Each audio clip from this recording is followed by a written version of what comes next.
अस्सलामुअलैकुम नाजरीन, दुनिया भर में देखने और सुनने वालों को जावेद मेहर का सलाम।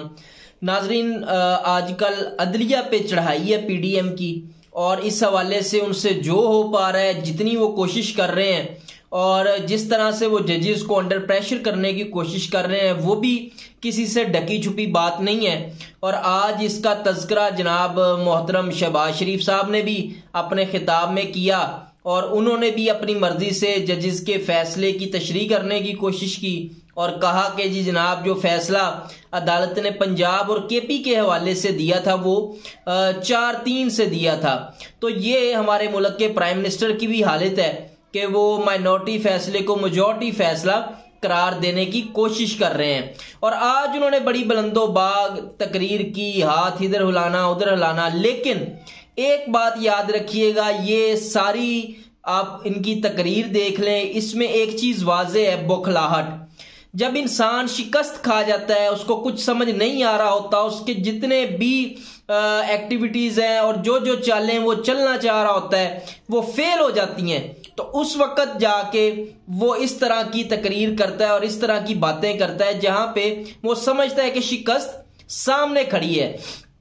दूसरी तरफ इसके साथ साथ ये क्या कर रहे हैं, यहाँ पे इन्होंने सुप्रीम कोर्ट में अब जो कानून साजी है अदालती इस्लाहात के नाम पे, उस हवाले से इन्होंने कानून साजी करने की जो है वो तैयारी कर ली है। और इस हवाले से चट मंगनी पटव्या वाला काम जो है वो ये अब करने को तैयार है। और इनकी फुर्तियां आप देखें, और जिस तरह से इन्होंने आज के दिन में ही वफाकी कबीना का इजलास बुला के और उसमें कानून साजी के लिए इस्लाहात करने की तैयारी की है, उसमें जी इन्होंने खुद नोटिस केस का जो इख्तियार है वो 3 सीनियर तरीन जजेस को देने के लिए कानून साजी, ये इन्होंने एक तरमीम पेश की है। दूसरा जो है वो 3 रुकनी बेंच, वही जो आज खुद नोटिस लेगा वो ही उस केस पे समाअत कर सकेगा। और तीसरा 14 दिन के अंदर अंदर जो है वो दोबारा अब दरख्वास्त जो है वो समाअत के लिए मुकर्रर होगी, और 30 रोज के लिए अपील भी आप फाइल कर सकते हैं उस खुद नोटिस केस में। तो ये अब बाकायदा तौर पे ये इंतशार फैलाना चाहते हैं, ये मैं आपको बता दूं, क्योंकि ये जो अदलिया में तकसीम है ये पाकिस्तान मुस्लिम लीग नून का माजी भी है। और ये जिस तरह से माजी में अदलिया को तकसीम करने की कोशिश करते रहे और अदलिया में ग्रुप बंदी बनाने की कोशिश करते रहे, वो किसी से ढकी छुपी बात नहीं है, तारीख का हिस्सा है। तो दोबारा से अब चूंकि शिकस्त इंतखाबात में और ये मुस्लिम लीग नून को सामने नजर आ रही है और इंतखाबात से भागने की कोशिश कर रहे हैं, दूसरी साइड पे जो सुप्रीम कोर्ट ऑफ पाकिस्तान है और इसके जो जजेस हैं उन्होंने पाकिस्तान के आइन के तहफ़्फ़ुज़ का हलफ लिया है और वो पाकिस्तान के आइन का तहफ़्फ़ुज़ करेंगे और आइन ही सुप्रीम है। ये वाज़े पैगाम है अदालतों की तरफ से और अदालत उज़्मा की तरफ से कि आईने पाकिस्तान से हट के मुल्क नहीं चल सकता। क्योंकि अगर आप आईने पाकिस्तान से हट के रियासत को चलाने की कोशिश करेंगे तो फिर होगा क्या? होगा तो यही कि फिर बनाना रिपब्लिक है मुल्क, मतलब पाकिस्तान में जंगल का कानून है, पाकिस्तान में कोई कानून ही नहीं है। तो फिर आईने पाकिस्तान जो कि बनाया था पाकिस्तान को चलाने के लिए, उसकी क्या हैसियत है, उसकी क्या वक़्त है? अगर सुप्रीम कोर्ट अपने मामलात को और अपनी जो कानूनी राय है और अपना जो उन्होंने आईने पाकिस्तान का तहफ़्फ़ुज़ करना है और उसका दिफा करना है और उसके लिए उन्होंने जो इक़दामात उठाने हैं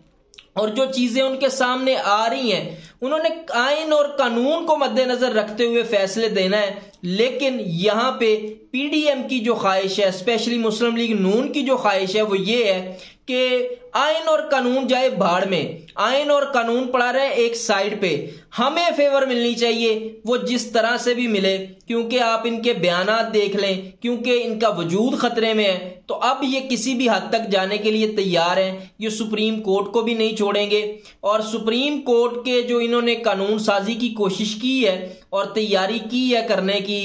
इस हवाले से, तो ये भी मैं आपको साथ साथ बताता चलूं कि सुप्रीम कोर्ट का इख्तियार है कि वो अपने जो कानून साजी है और अपने जो रूल्स हैं उनमें तरमीम कर सके। ये सुप्रीम कोर्ट का ही इख्तियार है और सुप्रीम कोर्ट ही ये कर सकती है, लेकिन ये सिर्फ और सिर्फ इंतशार फैलाने के लिए और जजेस को अंडर प्रेशर करने के लिए ये सारी चीजें, और specially chief justice Umar Ata Bandial जो कि बड़े स्ट्रांगली, बड़े कमिटेड है कि उन्होंने आईने पाकिस्तान का तहफ़्फ़ुज़ करना है। और जिस तरह से आज समात में उन्होंने रिमार्क्स दिए हैं कि 90 रोज से आगे इंतखाबात नहीं जा सकते,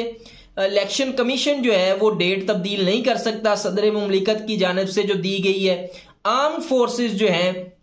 वो पाबंद है सिक्योरिटी देने की, क्योंकि उनका काम सिक्योरिटी देना है, तो वो किस तरह से इनकार कर सकती हैं। और जहां तक फंड्स का मामला है उसमें भी उन्होंने बड़ा दीदा दलेरी से आज ये अपना मौकिफ दिया कि आप तनख्वाहों से 5% अगर कटौती कर लें तो इतने पैसे मिल सकते हैं कि आप इलेक्शन करवा दें। लेकिन क्योंकि यहाँ पे बदनीति है, यहाँ पे पीडीएम की खुद की बदनीति है, तो किसी भी किस्म की तजवीज को आप ये छोड़ें। आप इमरान खान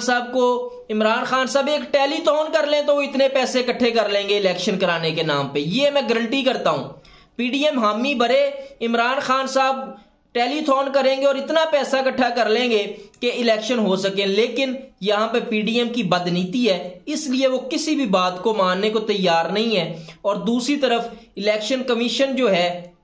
वो बौखलाहट उसकी वाजे है और वो बुखलाया हुआ है, क्योंकि ये जो क्वेश्चन है, ये जो सवालात हैं सुप्रीम कोर्ट की जानिब से उनको किए जाने हैं, इसमें उनके पास बज़ाहिर कोई जवाब नहीं है, क्योंकि आईने पाकिस्तान बड़ा क्लियर है और अदालतों में, सुप्रीम कोर्ट में आईने पाकिस्तान को मद्देनजर रखते हुए फैसले होने हैं, ना कि किसी मुबैना तौर पे साजिश के नतीजे में, बदनीति के नतीजे में फैसले होने हैं। ये बिल्कुल एक उम्मीद की किरण जो है वो सुप्रीम कोर्ट है। और सुप्रीम कोर्ट अगर इस वक्त डट के और ये आइन और कानून के मुताबिक फैसले देती है, ना कि नजरिया जरूरत को मद्देनजर रखते हुए, तो ऐसे में जो चीफ जस्टिस उमर अता बंदयाल है और सुप्रीम कोर्ट का जो किरदार होगा वो पाकिस्तान की तारीख में, अदालती तारीख में सुनहरे हरूफ में लिखा जाएगा। तो ये जितनी भी प्लानिंग है, और इमरान खान साहब का इस पे जो मौकिफ है, इमरान खान साहब का बड़ा वाज़े मौकिफ है कि वो आइन के साथ खड़े हैं और वो हर उस अदारे के साथ खड़े हैं जो आइन को सपोर्ट करेगा, आइन की हिफाजत करेगा। बल्कि अब तो पाकिस्तानी कौम भी उन अदारों के साथ खड़ी है जो कि आइन पाकिस्तान के तहफ़्फ़ुज़ के लिए अपनी जो इस सलाहियत है उसको बरूए कार ला रहे हैं। ये तो बात बिल्कुल वाज़े है, क्योंकि इस वक्त पीडीएम ने जो इस कौम की हालत कर दी है और जिस तरह से इंसानी हकूक की पामालियां हो रही हैं, और जिस पे पाकिस्तान तहरीक इंसाफ ने अब बाकायदा तौर पे जो आलमी तंजीमें हैं ह्यूमन राइट्स के हवाले से उनको बाकायदा तौर पे डोजियर भी भेजने का फैसला किया है। और इस पे उन्होंने बाकायदा तौर पे एक बुकलेट जो है वो शाया की है, जिसमें रजीम चेंज ऑपरेशन के बाद से जो पाकिस्तान में इंसानी हकूक की पामालियां हुई हैं, वायलेशन हुई है, उस हवाले से वो इंटरनेशनल जो ह्यूमन राइट्स की तंजीमें हैं उनको लिखेंगे और वो बताएंगे कि किस तरह से जो रजीम चेंज ऑपरेशन के बाद पाकिस्तान में हकूक, जो इंसानी हकूक है वो मुअत्तल है और किस तरह से इंतकामी कार्रवाइयों का निशाना बनाया जा रहा है। तो आज तक के लिए इतना ही, मिलते हैं इंशाल्लाह अपने अगले व्लॉग में कुछ नई खबरों के साथ, नई तज्जियों के साथ। अपना और अपने इस चैनल का ख्याल रखिएगा। पाकिस्तान जिंदाबाद।